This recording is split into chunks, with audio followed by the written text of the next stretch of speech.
Good morning, good afternoon, good evening, wherever you are in the world. Thank you and welcome. Thank you for joining us for the Oxford Internet Institute's next webinar, Understanding Digital Racism After COVID-19, featuring Professor Lisa Nakamura and hosted by Philip Howard, Director of the OII. A little housekeeping. We are fortunate to have a varied audience with a wide range of views, and we request that the opinions of others are respected in this space. For your awareness, this event is being recorded and will be posted on our website following the event. You can pose any question at any time using the Q&A tab, and these will be answered at the end of the talk. Please keep questions as concise as possible. These questions will be visible to all attendees and can be upvoted and commented upon. We will endeavour to follow up any unanswered queries after the talk. Please allow me to introduce Philip Howard. Hi, everyone. Welcome to our Wednesday evening or midday or morning talk, depending on where you are in the world. Welcome, Professor Lisa Nakamura. It's a pleasure to have you here with us. I would like to say a few opening remarks by way of sort of establishing how important you are to the scholarship, the research that goes on about the impact of technology on society. And my indirect goal is to make you blush, because your work has been so foundational and so inspiring to many different kinds of scholars. I think there's two kinds of things that make Professor Nakamura particularly special for research on technology. The first is that in a substantive way, she's certainly one of the founding scholars on race and technology, cyber types, race in cyberspace, race after the internet, digitizing race. She's either written significantly in a domain of race and technology, or curated, inspired some other researcher and edited manuscripts that are important parts of reading lists around the world, universities around the world. I think the second interesting thing to me that's interesting about her career and her contribution is her contribution to method, the way that she's transported critical theory into what we do now when we study technology. There's a long-standing critical tradition in sociology, a long-standing critical tradition in comm and anthro and geography. I think Professor Nakamura is largely responsible for transporting that and sustaining that critical tradition over several decades of research in digital studies, especially on race. And for me, what keeps her work exciting is that it goes so far beyond text, right, into video and the visual and the experience, and the experiential, the life of gamers. It's all evidence for Lisa's work. So thank you, Professor Nakamura, for joining us. I'll give you the floor, maybe 20 minutes, 25 minutes as you like, and then we'll have a short conversation. The Q&A is available for everyone to pop in questions, and maybe we'll start taking those in the second half of our hour together. Hi, thank you, Lisa. Thank you, Phil. When you were talking about the early days of the internet and internet scholarship, it reminded me of 9/11 when I received an email from you about an anthology called Society Online. I think one of the first anthologies that had quantitative and qualitative research in it, and how you were working on it. I thought, is Phil okay? Because he in New York. Were you in New York? Yep. Oh my gosh. Well, that's a whole story. No, I was not, but yes, that was the time. Yes, it was the time. So Phil, you've had a massive effect on internet research, obviously. And I'm going to dive into this talk. One of the context for the talk is that I'm trying to write a really quick book called Understanding Digital Racism After COVID-19. So this is by no means done. I'm starting it, and one of my goals in sharing it with people is to get some feedback. And I've been thinking about writing shorter, faster books with more people, you know, taking on the more social science method, because things are changing so quickly. And I think we need to get our word out there before we don't have a chance to get our word out there. So I'm going to share my screen and start my presentation. Does it look all right? Yes, looks great. Okay. How has COVID produced new forms of digital racism? How has this moment of racial challenge and mobilization, ushered in by BLM, an organization founded by Black women, which, as we have seen, are the major source of progressive change in the US right now, brought to light repurposed forms of digital protest on the very individual level? The internet and race have a mutually constitutive relationship, and a lot of people have written on this, but the thing that inspired me most recently is Tressie McMillan Cottom's article on the links between racial and digital capitalism. So, for example, when Google does something really bad and something that looks horrible, like giving different colored badges to Google employees who really work there versus non-employees who are just contractors, anybody who's read Brave New World is reminded about how this dystopia of how caste, class, and race are visible on the body. He had the epsilons, the alphas.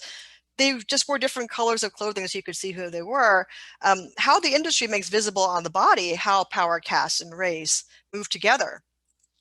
So I think their obliviousness about how and why this is a racial project speaks to a digital present that is part, I would say, very actively of how we got here and how race is still at the center of that project.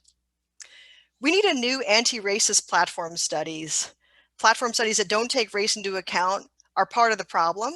They ignore how we got here, how labor made that possible, and they make what's already an incomplete picture even more incomplete. So, for example, cheap components made the internet possible and innovation possible, but what makes cheapness possible? Why would a cutting-edge manufacturer of components and integrated circuits build a plant in Navajo country in 1965, really far away from everything?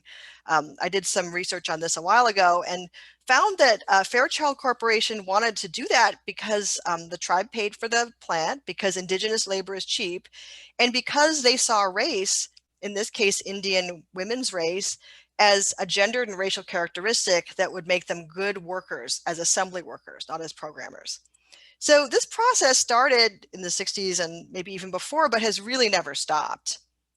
I think, well, tech is more interested to talk about white privilege, as I'll show. They like to buy that book on white fragility. What they do to organize race and gender is to create a stack that resembles the stack of software. The stack of labor is the stack of race, with white men at the top as owners and programmers, and women of color at the bottom, creating the material and economic conditions that hold it up. So COVID-19 has intensified racial inequality by disproportionately killing and impoverishing people of color, while at the same time consolidating digital tech monopolies. So Facebook and Amazon saw their fortunes really go up. Bezos added $3.4 billion to his wealth. Zuckerberg added $25 billion.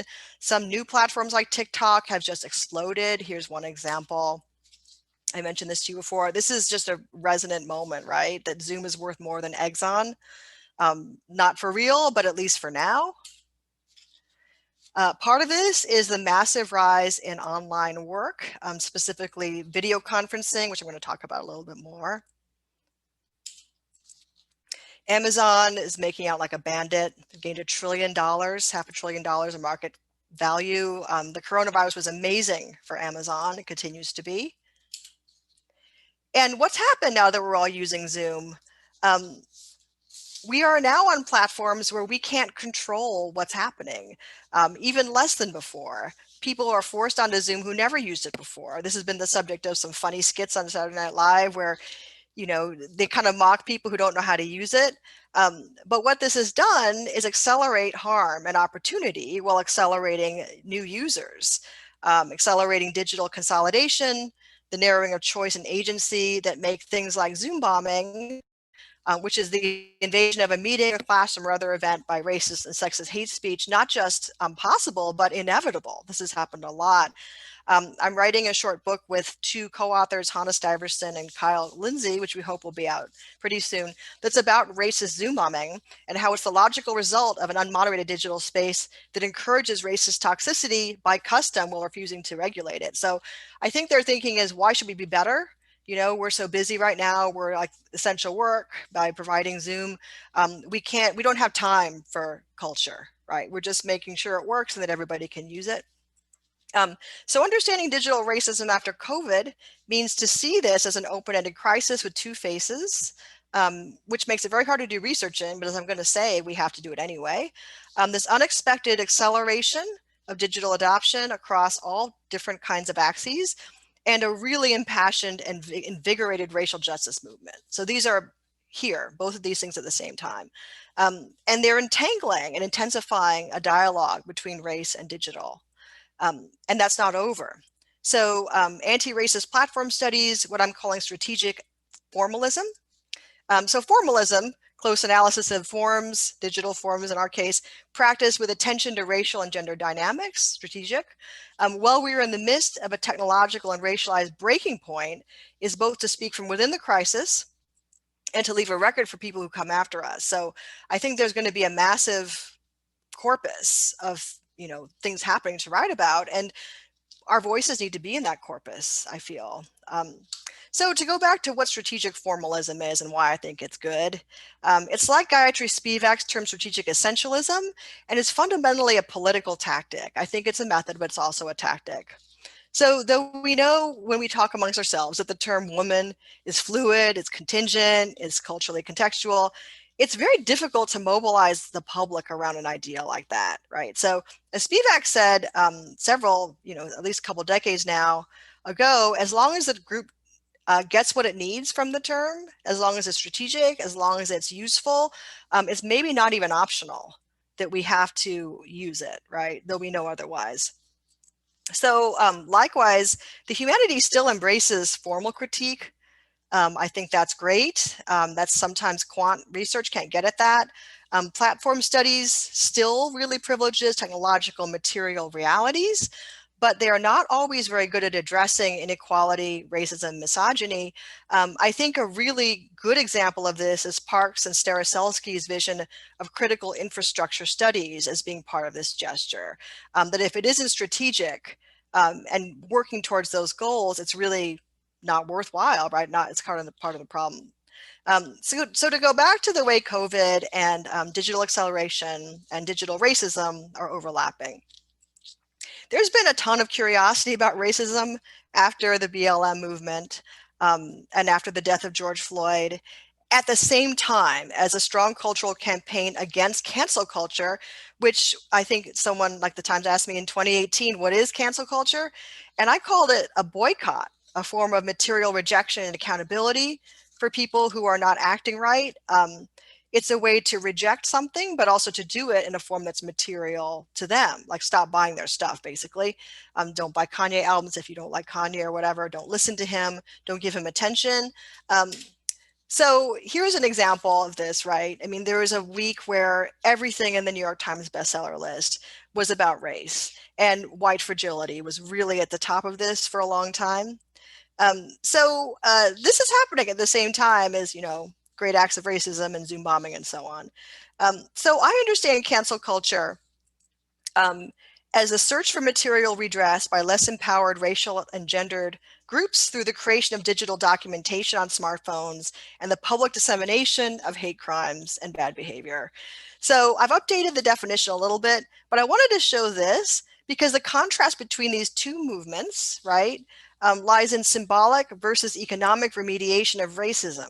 So buying books on white racism by white people, such as D'Angelo, is a kind of consumption. It's a kind of symbolic redress. It's taking back what our educational system didn't give us. But posting an image of a policeman killing a Black person, a woman who drives into a crowd of protesters, and here's an example of one from Getting Racist Fired on Tumblr. Asks for what has been withheld. It does not ask for what has been given. So when, the Aunt Jemima pancakes thing, people want to take that down. No one asked for that, right? That was giving what's not asked, but what's easy for, easy to give. Instead, what cancel culture wants is for things that have been withheld, material and economic redress, to be given anyway.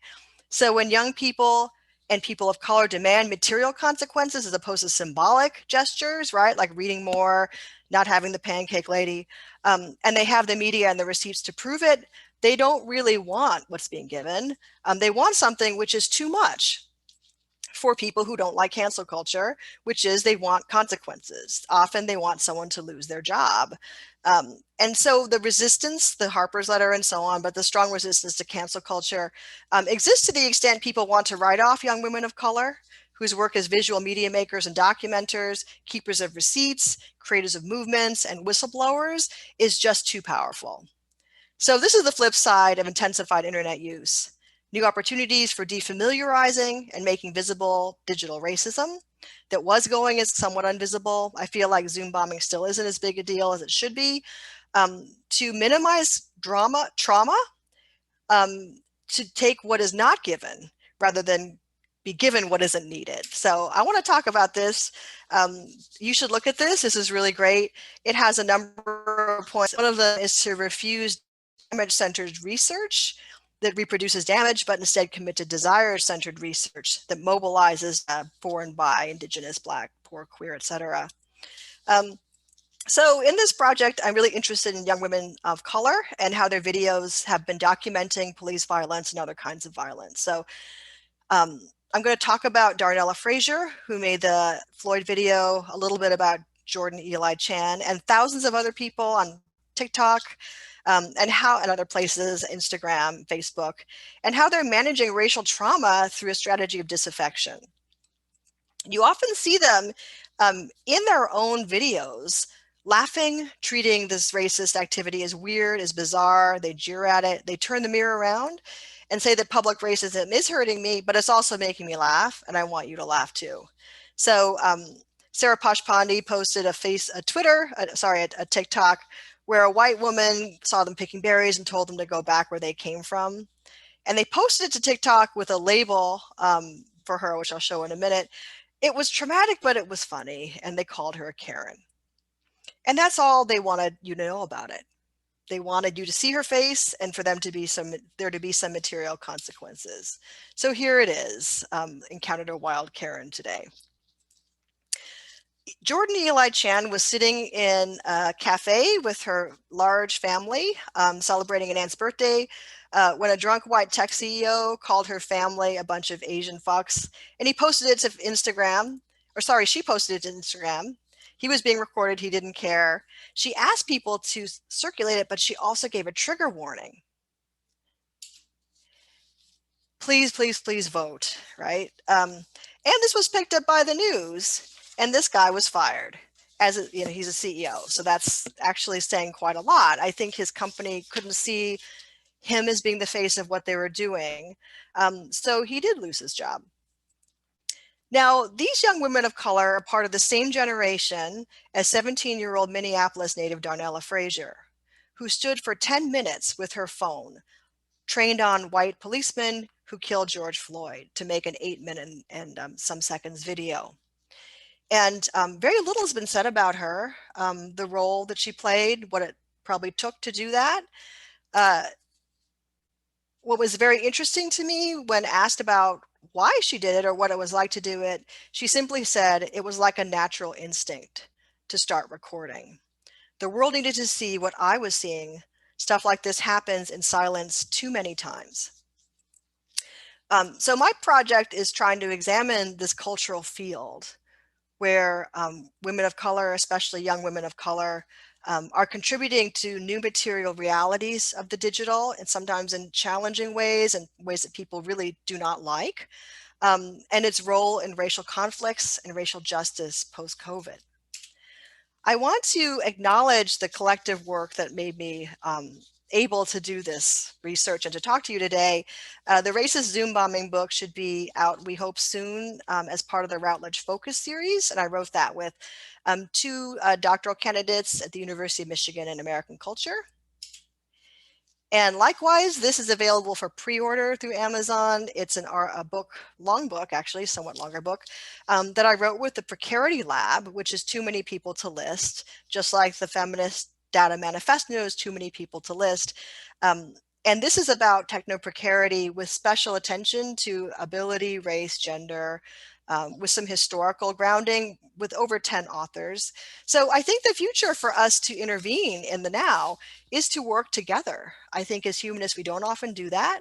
And this did come very much out of that, working together with other groups of people. So thank you.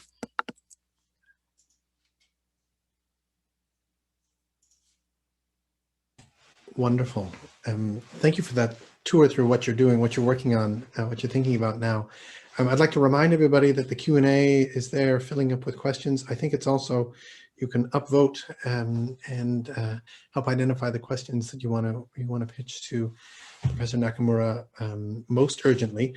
May I ask a few questions about your modes of doing scholarship? So you ended by showing off the cover art for the output from the Precarity Lab.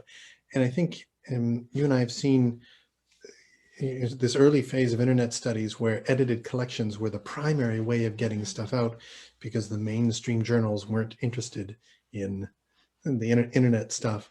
But you're still being pretty innovative here, right? Publishing with the collective, publishing quickly with a couple of other authors in a Routledge series. Let's talk shop for a sec. What are some of the other creative ways of disseminating scholarship that we need to value more in academia? I think I take a cue from you, Phil, because you're a very successful and prolific co-author. I've seen you write things with other people a lot. But I think, as you say, the state of the field was a dog's breakfast in the 2000s, right? I mean, we've been in anthologies together, not because I think there's resonances, even though there are, but because that's what there was. You know, there was no, in some ways it was good that there was no real capacity to try and strain things out by discipline, because there just wasn't that much stuff. It all had to go together. So the Precarity Lab was funded lavishly by the University of Michigan to fund some course releases to organize, and some summer funding to compensate people. So I think you do have to compensate people if you're going to work with them. And where that's going to come from, in our case, it was a grant, but I think universities need to really rethink how they are training humanists, because asking people to write alone is very, very hard. And when you write with somebody, I think, as you have done and others, people do, especially in Europe, like Harney and Moten and so on, you just get more done. And I don't know how how to learn or teach someone writing if you're not thinking in the same track, right? Okay, but the scholarly publishing industry has been eviscerated, right? It's really hard to get an edited collection published now, and journals are these huge conglomerates that don't often make room for edgy new topics. So is it just a matter of sort of diversifying the range of things we think of as scholarly output, or? The Feminist Data Manifest was not published except for by us. So it was a bunch of feminist library and information school people and people working on tech. And so they were super great at publishing it. So you don't have to go through a publisher. Some things don't want to be published. They're too short, or they just don't work well that way. I think that as tenured faculty, we need to share our privilege and start using what we have, relationships with publishers, to say, look, you can have something from me, but it's going to be with me and 8 other people. Right. Otherwise, as you say, it's not an opening window. It's kind of a narrowing window. And publishers need to get better. Yeah. Need to get better at that. Have you had much experience, success with open source or Creative Commons licensing of scholarly material? Because that was supposed to be another vehicle for us, right? We were all going to get our voices out by getting the major presses to do a Creative Commons release. But I think those are very rare. And like you say, it's only certain academics that can pull that deal off with the publisher. Yeah, I think there's 2 kinds of open access books that you see. The kind where you pay your own subvention, or your university pays it, and very few people read it because it's kind of nichey, and they let you do it because they don't think they're losing money. No one's going to really buy that book. Or it's like Yochai Benkler's book, where everybody buys the book and they get the money back on the other end. Right. So I wish it had come out a different way. On the one hand, I do see people getting open access more than they used to. So almost all the Yale books are open. Is your book open?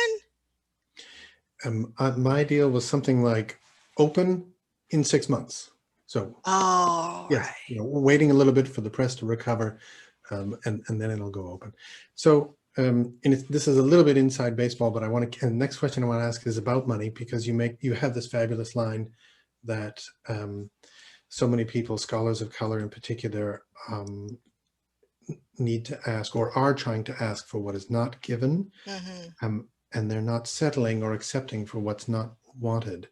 But you also start the presentation with some demonstration of how much money is being made, right? An extra $1 trillion for Amazon, the personal wealth of Zuckerberg, another 25 billion. What's the reset button that diverts that cold hard cash into creative publishing from subaltern voices, alternative social media platforms that build consensus, not polarizing everybody, right? How do you crack that capital question? I really hope our new administration in the US is going to work with that a little bit. My parents were both in an internment camp during World War II. They were very young. And in, I think it was 1990, they got $25,000 or maybe $20,000 from the US government. And it was given to the oldest people first because they were going to die sooner, along with an apology for internment. And it was signed by Bush. So every Japanese American I know bought a Camry. That was because it was the exact same amount as a Toyota Camry. And that's what you do. They're very, very conservative, prudent people. So no Ferraris or convertibles, just a Camry. And I think we need to think way out of the box, right? I mean, that's not off the table to my mind. The US government has done it before. I think that industry has done it before. There could be some economic redress like that. I don't think it will ever happen. Yeah, right. But I think. So are you thinking of reparations from Facebook, or are you thinking of some kind of redirecting investment from Facebook, or chopping it up in some way? Oh yeah, I was just thinking of straight up checks from Facebook. Right. I think that would be kind of getting right to the heart of it, but probably lots of reasons why that couldn't happen. So there's one of the top questions already in the Q&A also gets to the heart of, I think, several points you've made. Do we need a digital racism as an analytic, as opposed to, or if I can modify a little, I mean, do we need a digital anti-racist agenda as well as, or as opposed to, an anti-racist agenda? Yes. Yes.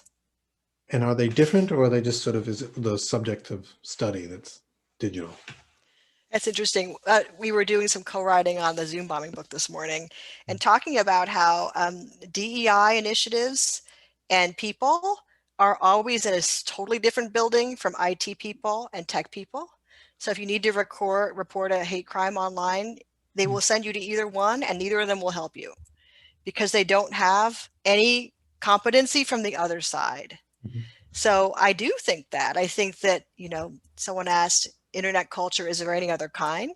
Like digital racism, is there? Of course there's other kinds, but there's certainly a lot of this. Yeah. So everybody being online is A, making it, some people rich, but B, exposing a ton of people to forms of racism they never imagined and aren't quite sure how to deal with. So, we know not to read comment sections. YouTube, no one bothers, but people did not expect Zoom bombing. That was a new thing. And I think the more time we are locked down and doing things we never used to do, but now have to do, we have to understand digital racism, because that's the kind, That's how it appears now. Yeah.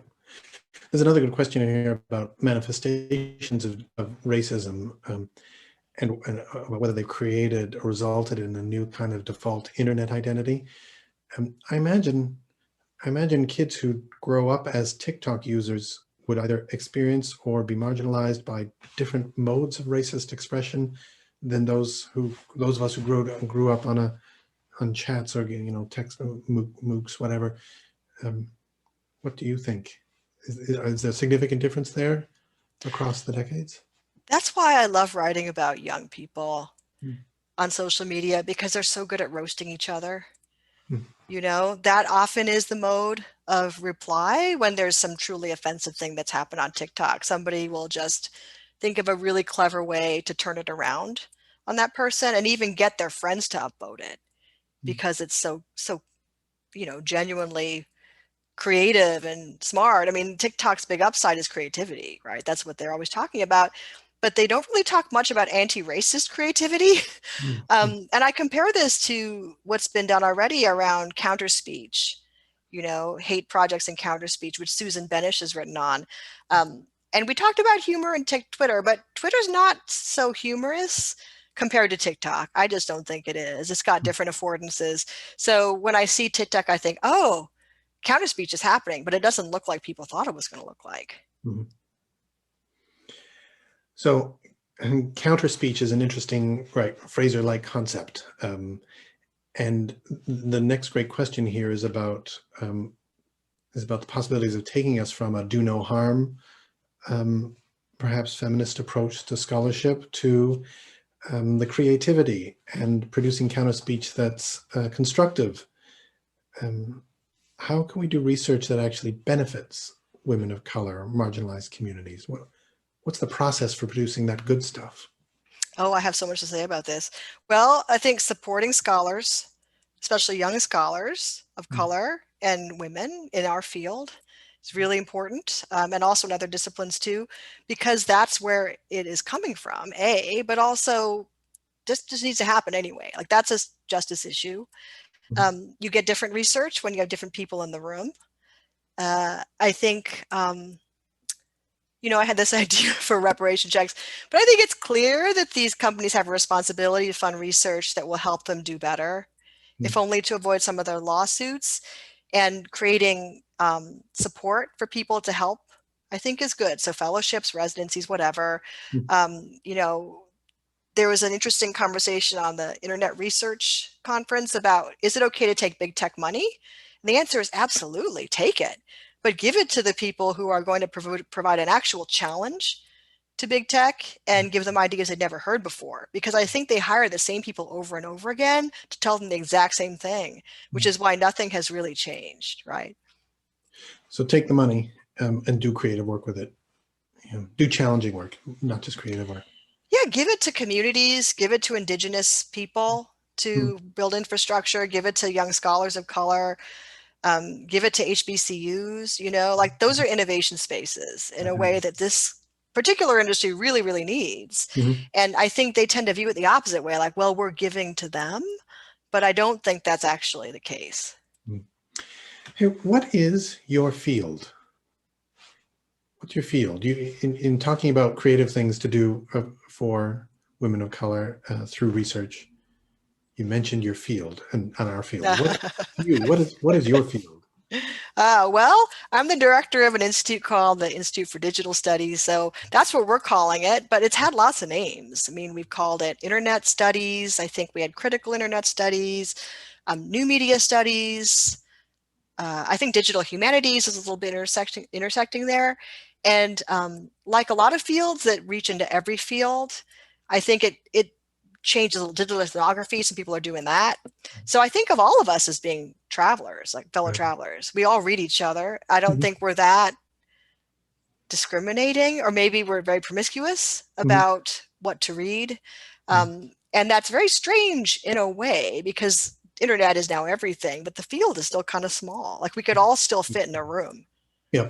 Well, it's also noticeable how the other major disciplines still don't seem to get it or spend much time on it or think of it as a marginal part of what they work on. Hey, I know there's a number of people in the audience today who would be interested or who would think for themselves that they'd want to contribute to anti-racist platform studies. Where do you see that activity? Where should their manuscripts go? Where should they look for a community if they want to contribute to anti-racist platform studies?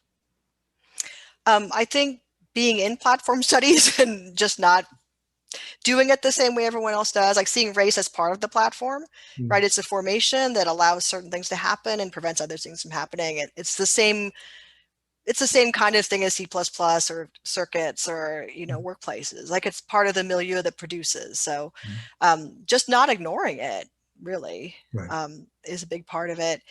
And I talk about strategic formalism because I feel that falls out with advocacy, that we don't always take the time or put the attention on form, which makes us not legible to other fields that care about form. Mhm. So I think that's worthwhile. That's Mhm. something that we could do, but just make the content different, make the purpose different. So I think the objection to a lot of theory is that it's not political. It just does, in some ways, by not being political, it becomes very conservative, like really anti-feminist and anti-equality. So if you're not doing anything, you're doing something bad. And so trying to do something, having a strategic goal for why you're doing the research, who's it for, Mhm. I think is really what needs to happen. But I think a lot of people are doing it. Like a lot of people in this chat and probably in this audience are Audience, yeah. exactly these people.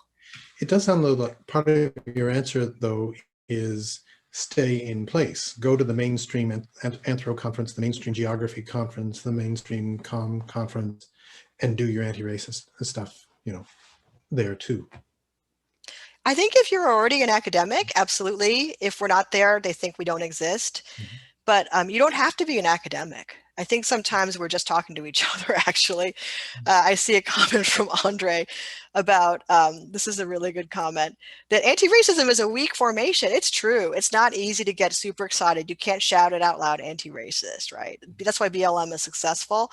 But on the other hand, I think work like Andre's and other people's really beats, kind of beats the kind of don't care about racism academic at their own game. Just write a better book than them, right? Just make it better and include your anti-racist critique, and it will be effective. It will have to be taken seriously. But again, like that's not of interest to everybody. I don't think everyone should do that because not everyone needs to be an academic, and it would certainly be better if everybody didn't try because there's not enough resources. It's not supported. And I think often the best kinds of research is especially not supported, like research on trans, people in communities, not supported, no jobs. That's where all the intellectual energy is, but there's just no resources put into it. So people working outside of those arenas are doing more than they could here, for sure. Mhm. Do you spend much time looking at the some of the alt super racist or alt white supremacist or alternative conservative outlets like Parler, or those sort of easy targets to deconstruct? Well, I follow them because as a race scholar, you have to, right? You have to follow them, but I don't want to write about that. I have some students like Hannah Stiverson who's writing about that. But that's not my focus. And I think it's because my first two books were pretty much about racism and how bad it is. I mean, it's very simplistic, but that's what it was. And this book is not about that. I think it's about instead seeing the kind of material threat of cancel culture as being about the tide turning. Mm. That there's privilege that's being threatened by the actual, productive behavior of girls with phones, pretty Right. much, Right. and Black women. And I don't think that that's being talked about very much. So I wanted to write about that more. Yeah, fabulous.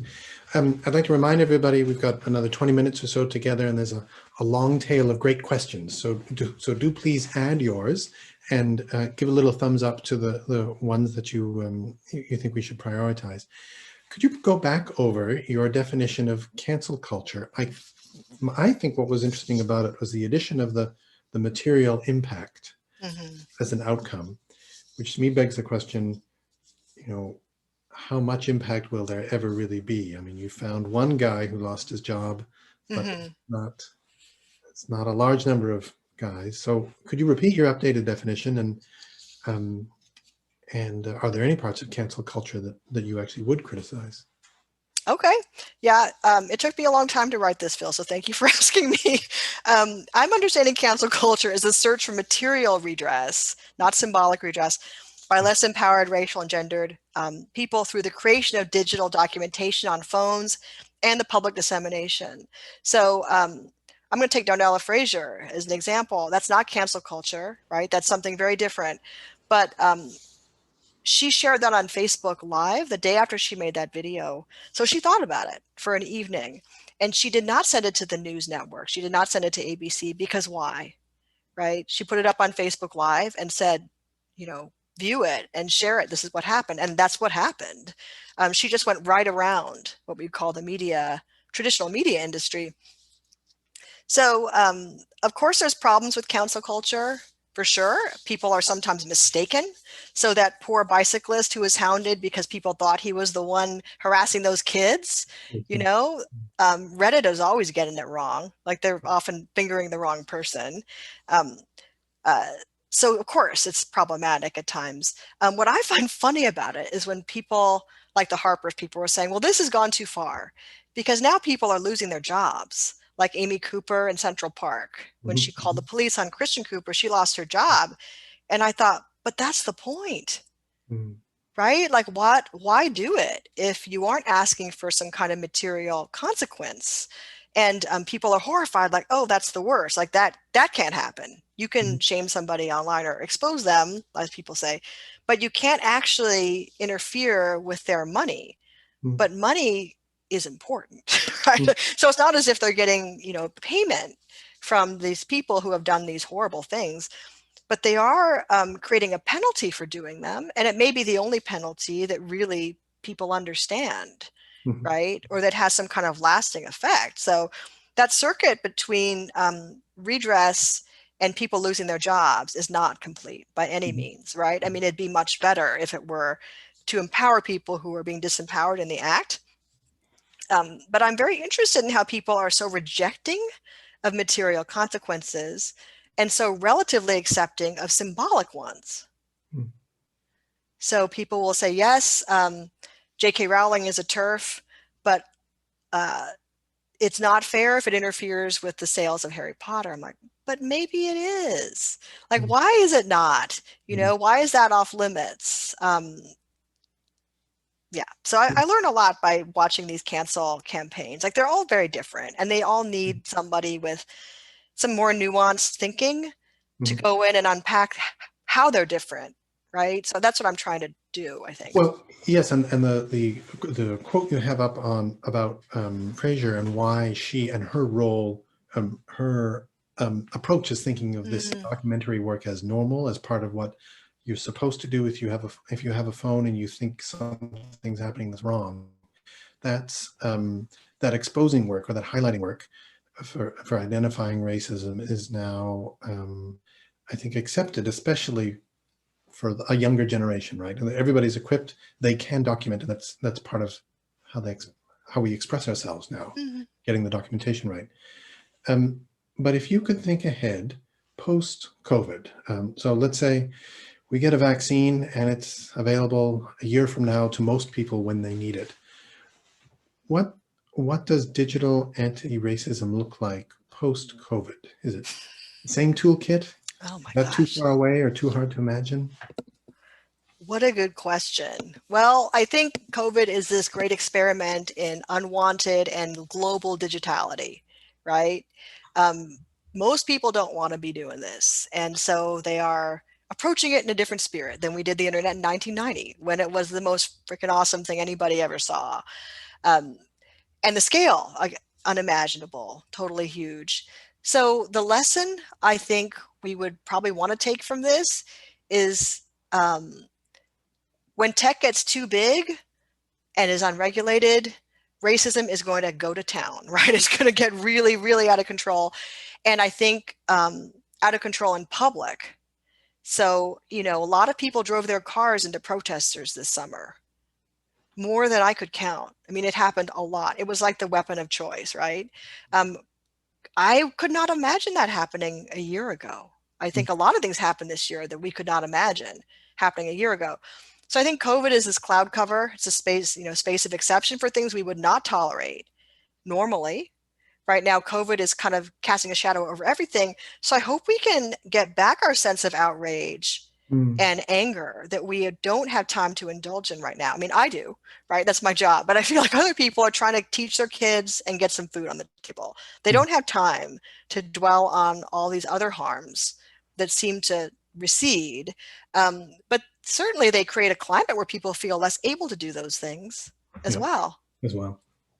So if we want to create a climate whereby social media firms behave better, or are proactive, or listen to our talk to humanists and find out what it means to be humanistic, or make better decisions, involve ethics more deeply in their design choices. How would you work to insert more of the critique that you and others produce into daily engineering design decisions? Oh, that's so smart. What would be the great flow for you? Yeah, well, teaching, clearly, right? Teaching to technologists, offering ethnic studies, women's studies courses that use examples that engineers understand. So I think engineers could vibe with this talk. They probably could understand at least part of it and think about, well, what would I do around that problem? How do phones make it instinctual for people to create documents? And how could I make that easier? Or how could I make it harder? I mean, those are the kinds of questions they can really get their teeth into, I think. So the Digital Studies Institute really came out of a bunch of courses people were teaching already that were about those questions, like data ethics or racism in games. And we just put them all on one page and say, you can get credit for this. So I think if we ask the engineers, hey, do you want an ethnic studies course for you guys, or critical race theory? I think they would say yes. I think they do want it. But their profession is so narrow about what accreditation is that they don't have that as part of the accreditation. So why you would require C++, well, whatever, like why you would require a lot of what they have and not require critical race does not make sense to me today. No sense. And there's ample evidence why that's true. So I think they should change the way the accreditation works. So that's a narrower answer to a big question. Well, you've got several kinds of interesting answers here. I love the idea of Facebook reparations, changing the system of accreditation, changing diversity in the workforce, right? So you've got your example of how Navajo women's labor was particularly sought after because they thought it was malleable or wouldn't challenge the process of producing chips in the 1960s, right? Are there other things that we could do to internet infrastructure that would decolonize or embed an anti-racist program sort of into the infrastructure that the public uses? Oh my goodness. Well, you're reminding me of Marissa Duarte's work, her book, Network Sovereignty, which is on indigenous organizations that created, different kinds of, resources for communities where they don't have any. Christian Sandvig's written about that, the way that San Diego Native communities basically dragged old cell towers from the docks of San Diego and put them up and just kind of made their infrastructure. So I would point to those people, right? I mean, I'm not an indigenous studies scholar. I'm just fascinated with the artifacts that kind of, try to say, well, Indians are like bees. Like they'll make rugs, they'll make circuits. It's all the same to them. But I don't know. What do you think? Well, I like the instinct of, I like your instinct that it really is about committing significant making material changes and committing significant resources to developing new platforms or redirecting the flow of news, redirecting the flow of revenue for news production to small outlets, genuinely marginal groups that are producing high quality journalism. I mean, that kind of stuff is a part of the solution. I just haven't figured out how to make a company do it. The WTO is not going to do that, right? The European Commission might do something like that. I don't know what agency in US context would do it, assuming it's not Trump's lawyers looking for to make a political jab. Right. So I haven't figured out the mechanism for unlocking the flow of revenue it would take to do a serious rebuild. Yeah, I think that incremental change is probably the only kind of change that we can hope for. As a kind of feminist Marxist, of course, we want overnight overthrow and, a massive pivot, but I I don't see it happening. When you were talking about high quality journalism, I was reminded of the 2000s and how that was such an issue, that can we trust citizens to tell the truth? And I was thinking about why people forget a 17-year-old girl made that video, because it's an amazing video. You know, it's a really high quality video. She did a you know, unbelievable job while being, you know, in a deeply traumatizing situation of making a video that looks very professional. So we have a professional scale for paying people who make videos, even bad videos. And that was an outstanding video. I just want to call your attention to a comment from Alondra Nelson that just got moved into the answered section.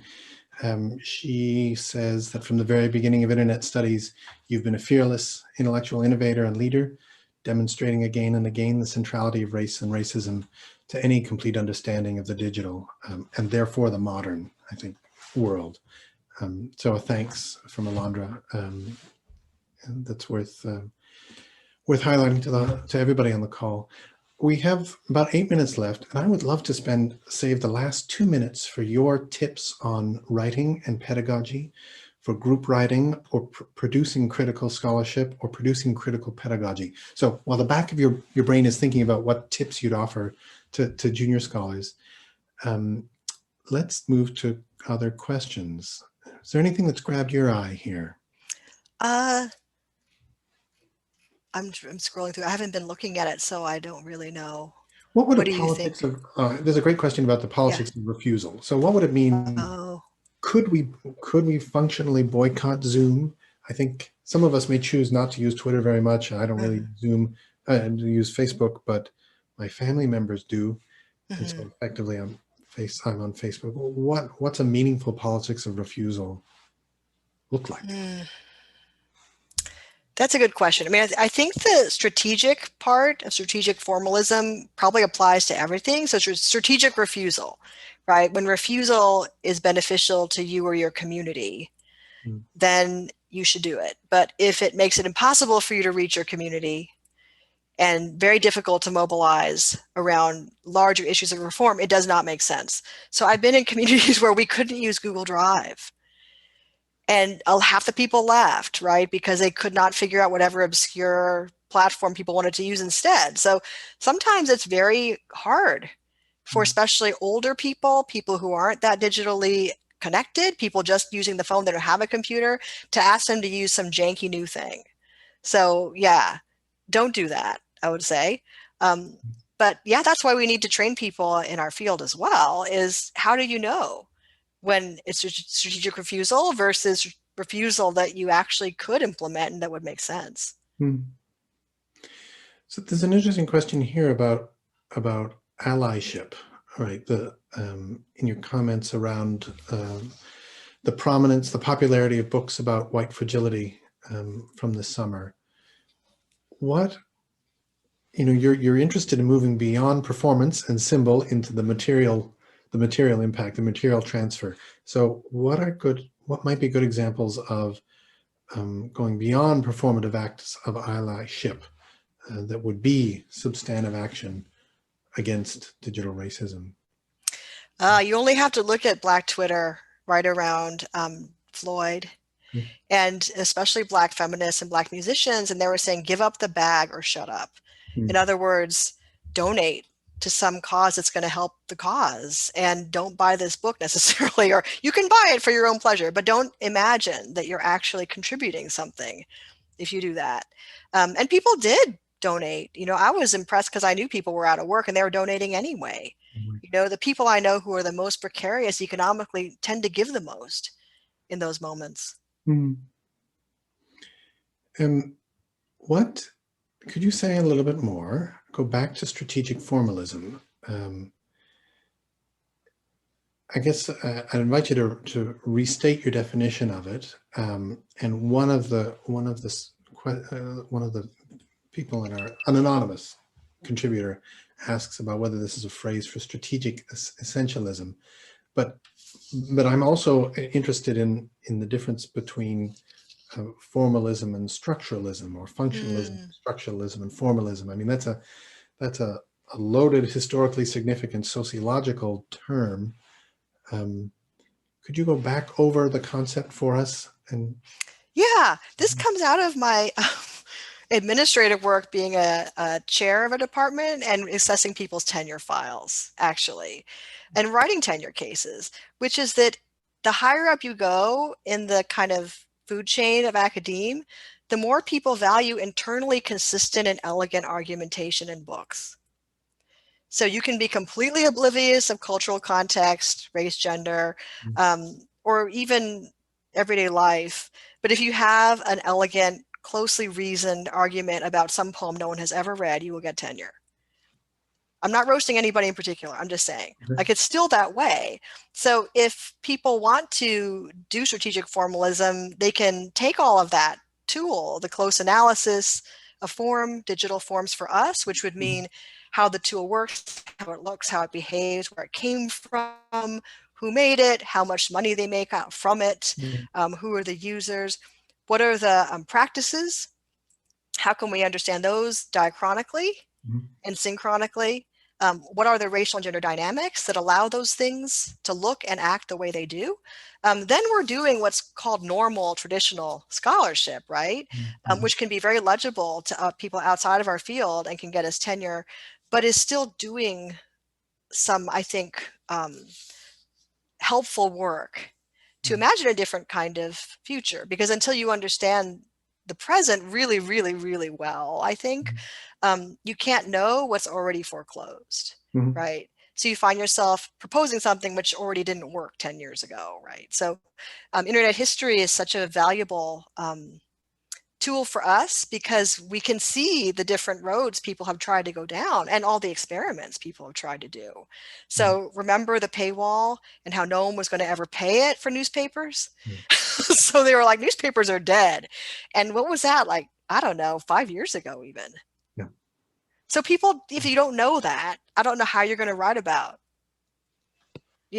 how information travels in the digital. Like, you have to know. Yeah. Fabulous. Thank you for showing off what you're working on now, what you're thinking about. Do you have tips? What would you offer? What does a feminist writing collective look like operationally? And are there any other modes of critical pedagogy that you're particularly proud of that we should go look to the Institute for guides on how to do good work, move in this direction? Oh, two things. I mean, one is teaching big lecture courses, again, being super pragmatic. If you have a big lecture course, you can have a lot of team teaching and a lot of really good work with junior and grad student instructors so that you can all learn from each other, right? Like, I am old and I don't know much about a lot. And so I learn a lot when I do that. And it gives people experience they can go out into the world with and say, I know how to teach internet studies, or I know how to teach journalism, digital journalism. So that, I think, working more embodied in a everyday way, like teaching's every day. Research is not every day. I wish I could say it was, but it's not. And finding ways to actually pay people to do research with you. So, we don't have many grants for that. And you need to pay people for their time. So we think, oh, co-authoring is its own reward. No, it's not. Like, it's going to allow some students who have money to co-author with you because they can afford a sitter. The ones who and already, some people, they're already able to scrape up those opportunities. So we need to level that and say, all things equal, everybody, being compensated well, who wants to do this and who's going to actually do it? So I've been in many writing collectives where they just fall apart, like no one shows up, but that's kind of telling you something, which is maybe don't do this, be open to something which everyone wants to do, and be very honest and ruthless about what people want to read. Right. Fabulous. Thank you for spending the hour with us. Lisa, it's a pleasure to see you in action again.